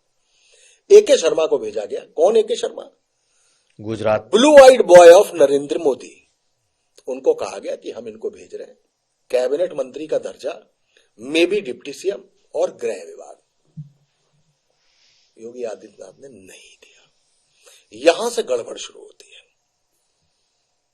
धीमे धीमे योगी आदित्यनाथ चाहे कलकत्ता में भाषण दें, चाहे असम में भाषण दें, चाहे कश्मीर चले जाएं, चाहे गुजरात चले जाएं, जहां जहां जा रहे हैं वो उनकी डिमांड बढ़ रही है। और जब वो जाते हैं तो सीधे हिंदू मुसलमान की बात करते हैं। धीमे धीमे वो चेहरा who is next after Modi एक चेहरा बन गया। अब लोगों में एक मरमरिंग शुरू हो गई कि प्रधानमंत्री नरेंद्र मोदी के बाद योगी आदित्यनाथ बनेंगे।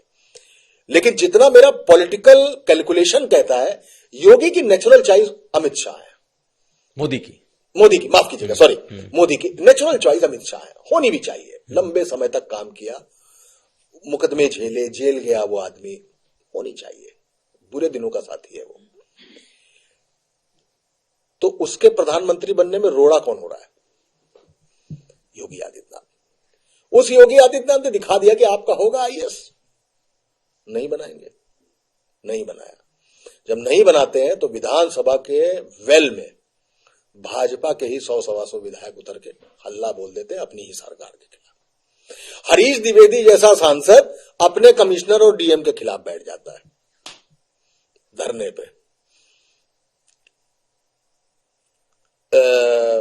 लक्ष्मीकांत वाजपेयी, एक दरोगा उनको योगी की सभा में नहीं जाने देता है, गाड़ी वापस ले जाइए।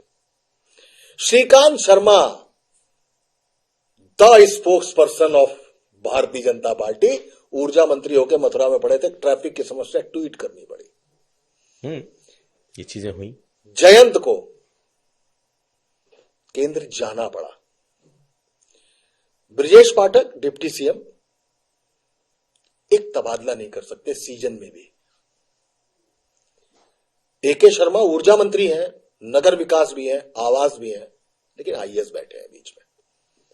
क्योंकि आपकी मेज पर चाहे जितनी फाइलें चढ़ जाए, वो फाइलें उड़ेंगी तब जब उसमें आईएएस की चिड़िया बैठेगी और अपने पंखों से उसको उड़ा ले जाएगी। तो एके शर्मा बाराबंकी के एक सब स्टेशन पर निरीक्षण करने गए। हम जब नर्सरी क्लास 2 क्लास 3 में होते थे, जब जो भी होता होगा उस समय बेसिक शिक्षा अधिकारी या जो भी होता होगा, वो जब मुआयने में आता तो चूना पड़ता था, गमले पड़ते थे, टीचर सब वेल ड्रेस्ड होके आते थे, बच्चों को पीते। ऊर्जा मंत्री प्रदेश का एक सब स्टेशन का निरीक्षण करने गया है, उसी सब स्टेशन की लाइट चली गई। सब स्टेशन जो पूरे मोहल्ले में लाइट दे रहा था, और अपने मोबाइल की टॉर्च से वो रजिस्टर चेक कर रहे थे। ऊर्जा का इससे बड़ा कार्टून कोई हो ही नहीं सकता। तो काम होने बंद हो गए। वही केशव मौर्य अभी मुक्तेश्वरानंद को कहते हैं भगवान, वही केशव मौर्य कहते हैं सरकार से बड़ा है संगठन। उसी को आप देखते रहिए कि ऊपर से कौन चल रहा है। जो दिल्ली कोटे के मंत्री हैं, डिप्टी सीएम है, वो क्या कर रहे हैं, और यहां पर योगी आदित्यनाथ क्या कर रहे हैं। वो चाहेंगे तो बात होगी, वो चाहेंगे तो बात नहीं होगी, वो अपने हिसाब से चल रहे हैं। इन सब चीजों को लेकर दिल्ली ने भी कम नहीं किया है। भाई अवनीश अवस्थी को प्रमुख सचिव बनाना था, नहीं बनाने दिया ना आपने दुर्गा शंकर मिश्रा को रिटायरमेंट वाले दिन एक्सटेंशन देकर उत्तर प्रदेश का मुख्यमंत्री बना दिया, मुख्य सचिव बना दिया, दूसरी बार भी बना दिया। फिर अवनीश अवस्थी रिटायर हो गए, उनके एक्सटेंशन की फाइल 3 बार भेजी गई, लेकिन आपने उसमें सिग्नेचर नहीं किया। योगी आदित्यनाथ क्या बोलते हैं, डीजीपी को क्या बोलते हैं, परमानेंट डीजीपी जिसको बोलते हैं, स्थायी डीजीपी नहीं बना पाए, नहीं बनाने दिया। तो कुछ आप नहीं करने दे रहे, तो कुछ वो नहीं करने दे रहे हैं। लेकिन हां, मिजाज तो फिर कल्याण सिंह वाला ही है ये, कि कल्याण सिंह अटल बिहारी वाजपेयी से भिड़ गए थे, ये मोदी और अमित शाह से भिड़ गए। ये चीज योगी आदित्यनाथ को थोड़ा अलग करती है और ये बताती है कि ठान लिया तो ठान लिया, लेकिन ठान लिया लेकिन 27 में अगर बस तो जैसे 24 में इसी गुटबाजी, इसी झंझट, इसी सरपटौवल ने भारतीय जनता पार्टी का नुकसान किया। अगर भारतीय जनता पार्टी को उतनी ही सीटें मिल जाती 62 उत्तर प्रदेश की, तो क्या नीतीश कुमार और चंद्रबाबू नायडू की बैसाखी की जरूरत पड़ती सरकार को? आपने 2 रिजीम के बाद तीसरी रिजीम में देखा होगा कि अब एनडीए की सरकार है। अभी तक एनडीए सरकार नहीं थी ना, भाजपा की सरकार थी, बाकी सब धर्म का पालन हो रहा था। अब एनडीए सरकार है, तो एनडीए सरकार किसने बनवा दी? उत्तर प्रदेश ने बनवा दी। ये दर्द तो है ऊपर, है ना दर्द ऊपर। उस दर्द को देखते हुए हर 6 महीने में आता है योगी आदित्यनाथ हटाए जाने वाले हैं, इनको भेज दिया जाएगा। पूरे घर के बदल डाले जाएंगे, सब कुछ हो जाएगा, भेज दिया जाएगा। जब हमारे जैसे पत्रकार जो खबर रखते हैं, जिनके पास खबरें आती है, आम आदमी में नहीं है ये बात, सब में है ये बात कि योगी आदित्य हटा दिए जाएंगे। क्यों नहीं हटा पा रहे? मजबूरी भी है, मजबूती भी है। योगी जरूरी भी है 27 के लिए। चेहरा घोषित नहीं किया अभी तक। अगर सब कुछ ठीक होता ना अभिषेक भाई, तो नरेंद्र मोदी को उत्तर प्रदेश में आके योगी आदित्यनाथ के कंधे पर हाथ रख के फोटो शूट नहीं कराना। वो फोटो शूट केवल एक मैसेज के लिए करना पड़ा, सब चंगा सी, सब अच्छा है, सब ठीक है, लेकिन नरेंद्र मोदी को आना पड़ा। ये सिर्फ इटौवल, मैं फिर वही कहता हूं, ये सिर्फ इटौवल 2024 को, अभी हम लेटेस्ट चुनाव को लेकर पकड़ के चल रहे हैं, ये सिर्फ इटौवल अगर रही तो भारतीय जनता पार्टी को नुकसान हो सकता है। और यही सिर्फ इटौवल अखिलेश यादव जो अभी स्कोर पर है वो गेन कर सकता है। सरकार किससे बनेगी? It's too early. अभी टिकट आएंगी, कैसे होगा, क्या होगा, ये मुख्यमंत्री का चेहरा को आप केशव मौर्य से कभी पूछ लीजिए, किसी भी मंत्री से पूछ लीजिए कि अगला क्या योगी आदित्यनाथ के चेहरे पे चुनाव लड़ा जाएगा, कोई अगर जवाब दे दे तो बता दें मैम। अच्छा बताइए, 2 बार के सरकार के बाद जो बुलडोजर बाबा, सख्त मुख्यमंत्री और लॉ एंड ऑर्डर सब चीजों की बात कर रहा हो, क्यों नहीं पार्टी एक बार कहती कि इस बार भी हम योगी आदित्यनाथ के चेहरे पर ही चुनाव लड़ेंगे? कोई कहता है? नहीं कहता है, कहना ही नहीं चाहता है। यही सारे तो ग्लिम्स है ये बताने की कि क्या 36 चल रहा है ऊपर से नीचे तक। ये भाजपा को नुकसान कर सकता है अगर इसको नहीं सुधारा तो, और नहीं सुधारा तो अखिलेश का सुधर जाएगा। आपने सारी बातें कह दी, लेकिन इस वक्त जो उत्तर प्रदेश का माहौल है वो कह रहे हैं ब्राह्मण नाराज हैं, और ब्राह्मण बहुत ज्यादा नाराज हैं। अब उनकी नाराजगी की अलग अलग वजह हैं। ब्राह्मणों की अलग मीटिंग हो गई, ठाकुरों की भी हुई, विधायकों की। क्या सचमुच नाराजगी का ये आलम है कि ये बीजेपी को नुकसान हो जाए? इसके लिए न कुमार अभिषेक को कुछ कहने की जरूरत है, न मनोज राजन त्रिपाठी को कहने की जरूरत है। भाजपा का विधायक, भाजपा का मंत्री, भाजपा का कार्यकर्ता, भाजपा का पदाधिकारी, एक डाउन द लाइन एक मैसेज चला गया है कि लोग पूछते हैं भाई क्या किनका काम है भाई, भैया ठाकुर है, चलो ये ठीक है। तो इसने धीमे धीमे ठाकुरवाद की एक मोहर सरकार पे लगा दी है। मोहर लग गई है सरकार पे कि ठाकुरों की सरकार है, ठाकुरों का सब कुछ होता है यहां पे। ये मोहर लग गई, ये मोहर लगी है, ये खुद ये लोग कहते हैं। अगर नहीं हो तो ठाकुरों की बैठक क्यों हो? ठाकुरों की जो बैठक हुई उस बैठक में क्या मुद्दे थे? 2 मुद्दे मैं आपको बताता हूं। एक, जनरल वीके सिंह को टिकट नहीं दिया गया और योगी आदित्यनाथ ने टिकट मांगा था। नहीं, पंचायत वाली बात थी ये, चुनाव के पहले जो ठाकुरों की पंचायत हुई थी, आप उसकी बात? हाँ, ना मैं हाँ आप उसकी बात बिल्कुल ठीक है। और ये कि योगी आदित्यनाथ पर अनर्गल दबाव डाला जाता है, ये बैठक कुछ नहीं हुआ, किसी ने कोई किसी को चेतावनी नहीं दी। फिर लोधों की एक बैठक हुई लखनऊ के बहुत बड़े कॉलेज के ऑडिटोरियम में, कोई चेतावनी नहीं, कोई दिक्कत नहीं। कुर्मियों की एक बैठक अयोध्या में हुई, उसमें स्वतंत्र देव सिंह भी थे और अनुप्रिया पटेल भी थी, कोई चेतावनी नहीं। ब्राह्मणों की बैठक 3-4 महीने से टल रही थी, अचानक हो गई। रात ही में फोन आ गया, सबके फोन फ्लाइट मोड पर चले गए। इसके बाद बीएल संतोष को एक फोन गया लखनऊ से, और बीएल संतोष का फोन पहुंचा संगठन पे। उसके बाद नवनियुक्त प्रदेश अध्यक्ष पंकज चौधरी को चेतावनी जारी करनी पड़ी, और चेतावनी किसके लिए जारी की गई? केवल ब्राह्मणों के लिए। अब इसके बाद नया कांड होता है अभिमुक्तेश्वरानंद। यही अभिमुक्तेश्वरानंद कुंभ में शंकराचार्य थे। माघ मेला में नोटिस है कि आप शंकराचार्य हैं, कैसे हैं ये बताइए।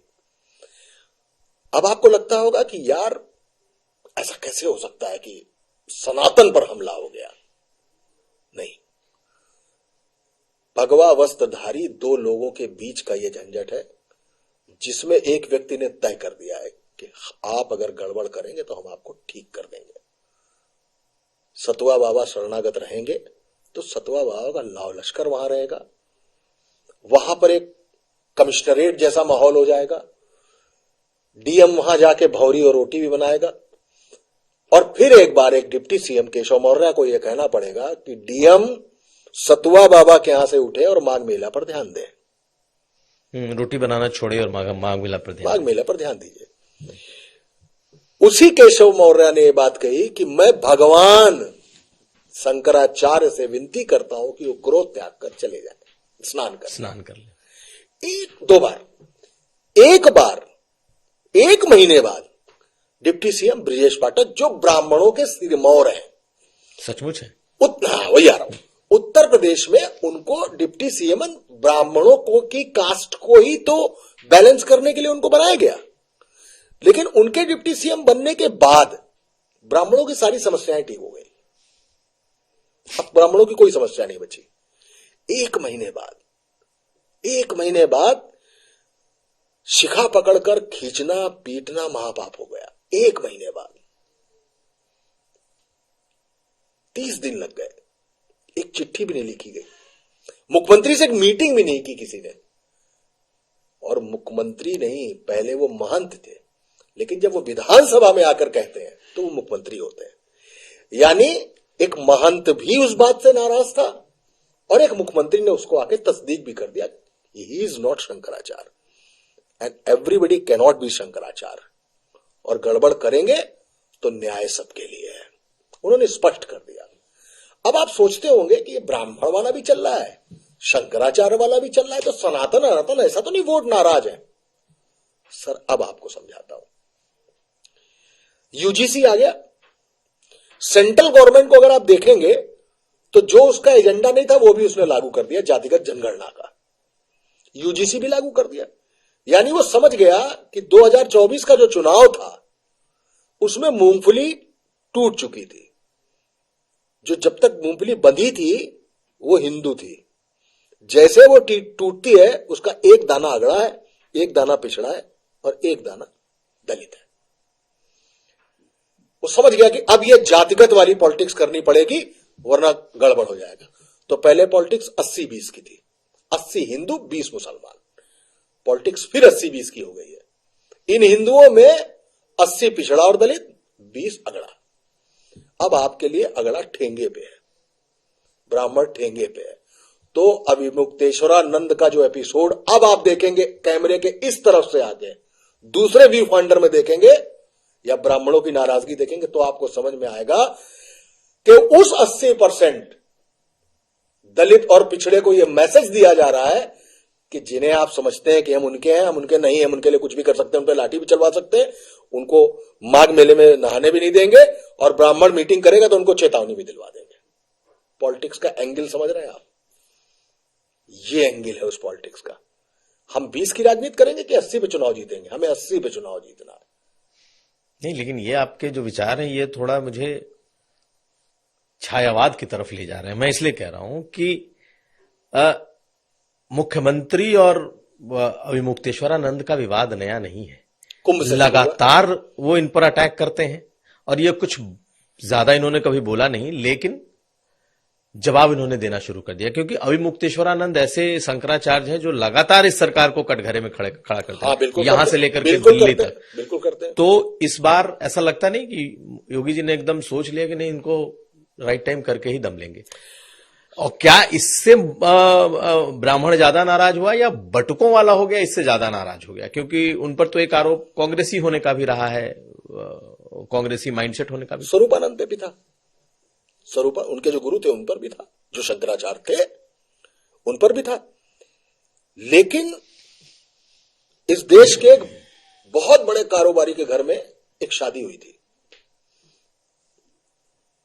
बहुत बड़े कारोबारी।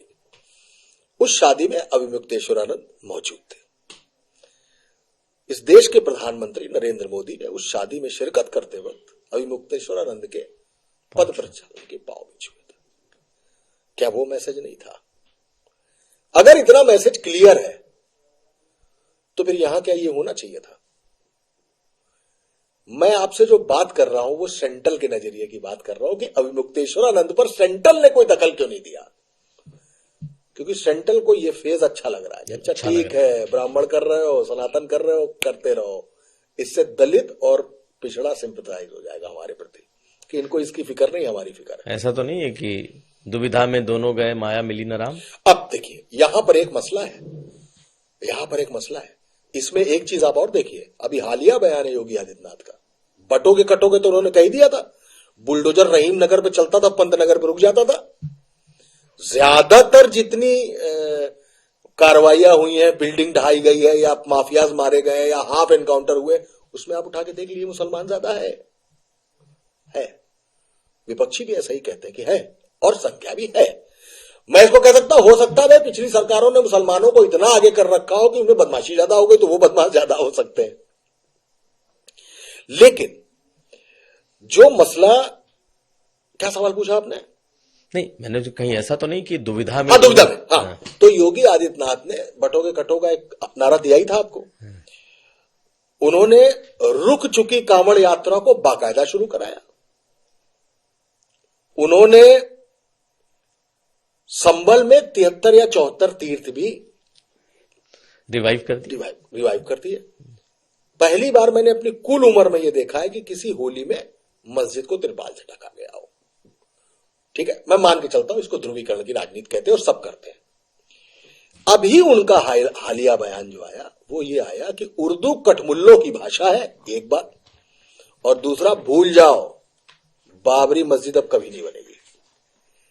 योगी आदित्यनाथ अपने विजन पर भी चल रहे हैं लगातार कि मुझे राजनीति हिंदू मुसलमान वाली ही करनी है, ध्रुवीकरण पे ही वो अपना फायदा उठा। नहीं, जितना उनपे हमले होते हैं वो और ज्यादा सख्त होते जाते हैं हिंदू मुसलमान को लेकर, किसी भी मामले को लेकर। हाँ। आप हिंदू मुसलमान ले लीजिए, आप अखिलेश यादव ले लीजिए, और दबे कमरों में, बंद कमरों में सेंट्रल की जो पॉलिटिक्स उन्हीं की पार्टी कर रही है, उसका भी वो जवाब देते हैं।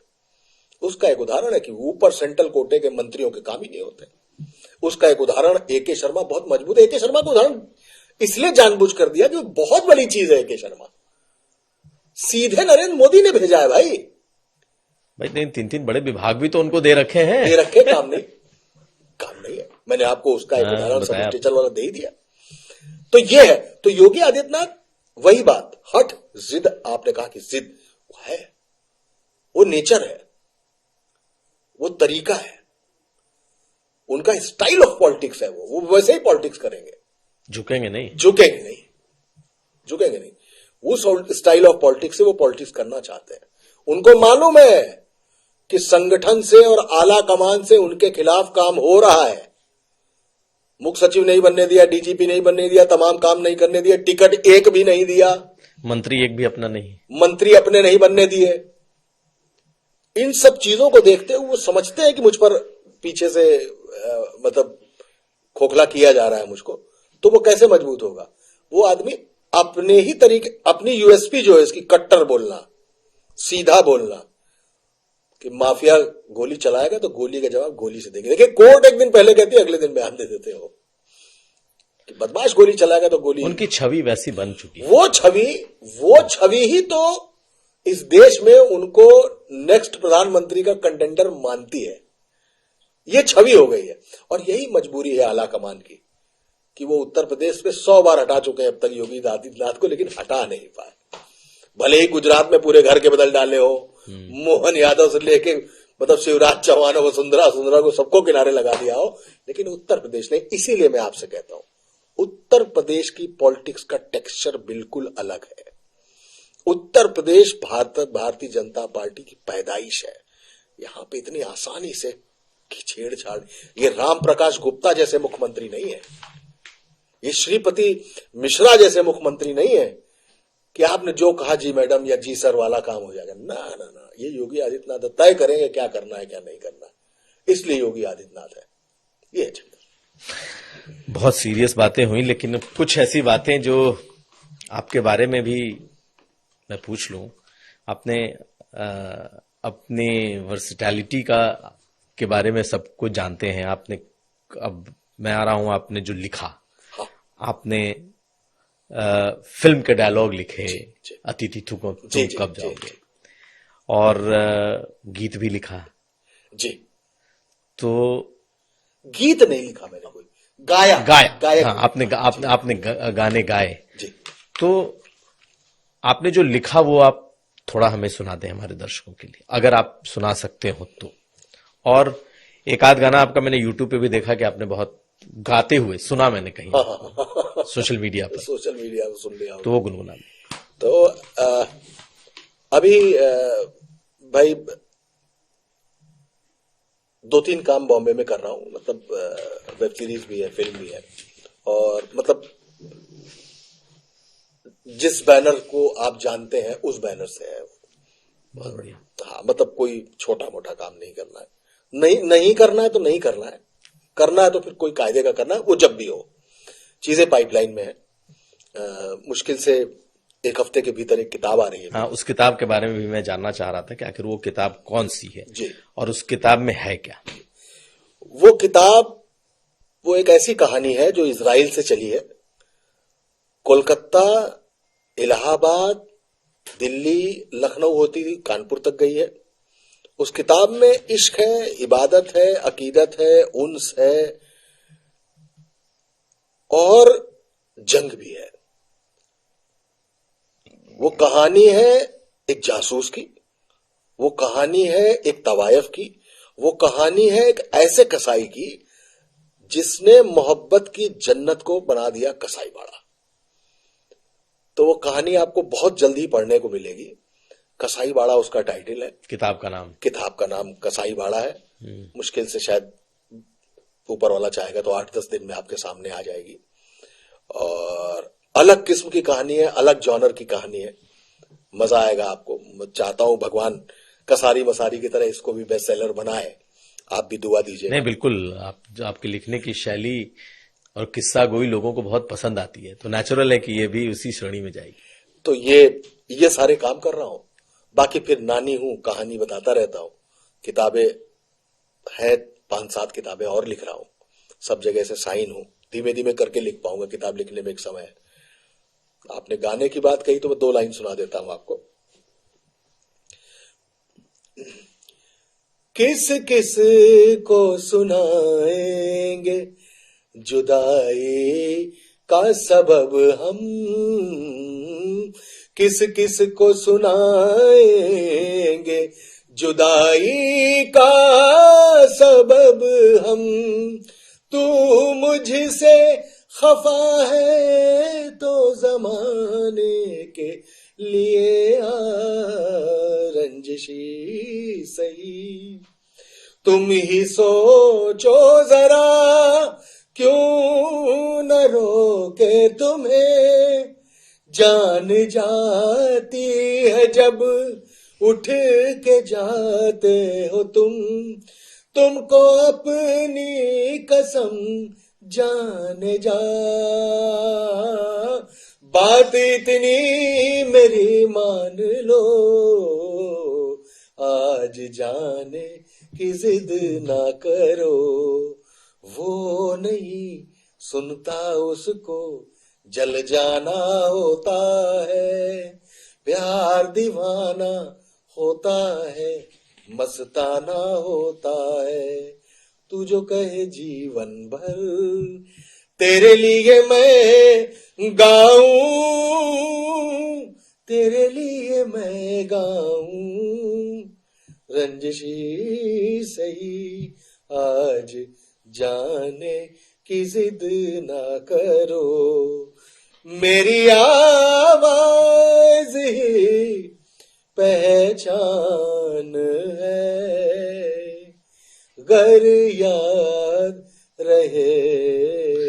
बहुत शानदार और बहुत शुक्रिया मनोज राजन त्रिपाठी जी, हमारे इस खास पॉडकास्ट में जुड़ने के लिए और वो इनसाइट शेयर करने के लिए जो दर्शकों को भी शायद बहुत पसंद आएगा। आपको भी बहुत बहुत शुक्रिया, बहुत अच्छे से सवाल आपने पूछे और मजा आया, आपने इस लायक समझा कि मैं आऊं यहाँ। अरे बहुत शुक्रिया आपका। तो हमारे साथ थे मनोज राजन त्रिपाठी, यूपी तक की इस खास पॉडकास्ट यूपी की बात में। अगली बार किसी नए शख्सियत से नई मुलाकात होगी, तब तक हमें दीजिए इजाजत। देखते रहिए यूपी तक।